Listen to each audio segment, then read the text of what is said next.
अस्सलाम वालेकुम। एक नई वीडियो के साथ दुआ बाट आप लोगों की खिदमत में हाजिर है।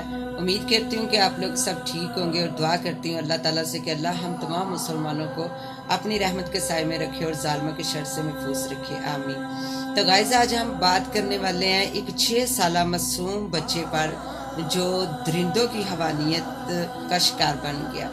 ये वाक़या गुजरांवाला में पेश आया है। जुम्मे को इनका बच्चा अगवा होता है और सोमवार को इस मासूम की लाश नहर के पास मिलती है। ये बच्चा 4 बहनों का इकलौता भाई था। इस फैमिली पे तो गमों का पहाड़ टूट पड़ा। पहले मासूम बच्चियों को ये दरिंदे अपनी हवस का निशाना बनाते थे, अब मासूम बच्चे भी इन दरिंदों से महफूज नहीं रहे। आखिर ये हुक्मरान आला अफसरान कर क्या रहे हैं? कौन से फराइज सार अंजाम दे रहे हैं? और ये पुलिस अपना कदम तब उठाती है जब किसी के पास बचाने को कुछ बचता ही नहीं है। आखिर हमारे मुल्क में हो क्या रहा है? रोज ब रोज जुल्म बढ़ते जा रहे हैं, कम होने की बजाय। आखिर इन दरिंदों को सरेआम फांसी क्यों नहीं दी जा रही? क्यों इनको छूट दी जा रही है? आखिर कब मिलेंगे हमें इन सवालों के जवाब? और आखिर कब तक हम ऐसे ही जुल्म सहते रहेंगे? मत करो इतना जुल्म कि अल्लाह के अजाब कहर बन के टूट पड़े और ये दरिंदे जो मासूम बच्चियों के मासूम जज्बात से खेल रहे हैं, इनका मासूम बचपन अपनी हवानियत में कुचल रहे हैं। डरें अल्लाह के अजाब से।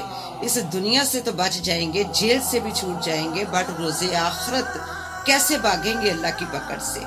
शर्म करो कुत्तों, क्यों घरों के घर उजाड़ रहे हो? उन माँ बाप से पूछो जिन्होंने अपना इकलौता बच्चा खो दिया।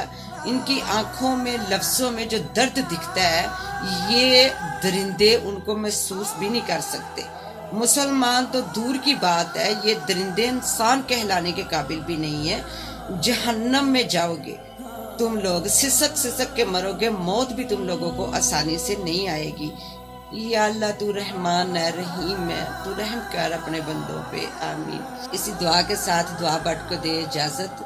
अपना और अपनी फैमिली का बहुत सारा ख्याल रखें। मिलते हैं इंशाल्लाह नई वीडियो में फिर से किसी नए टॉपिक पे। अगर मेरी वीडियो आप लोगों को अच्छी लग रही हो तो मेरे चैनल को सब्सक्राइब करें, लाइक करें, शेयर करें। अल्लाह हाफिज़।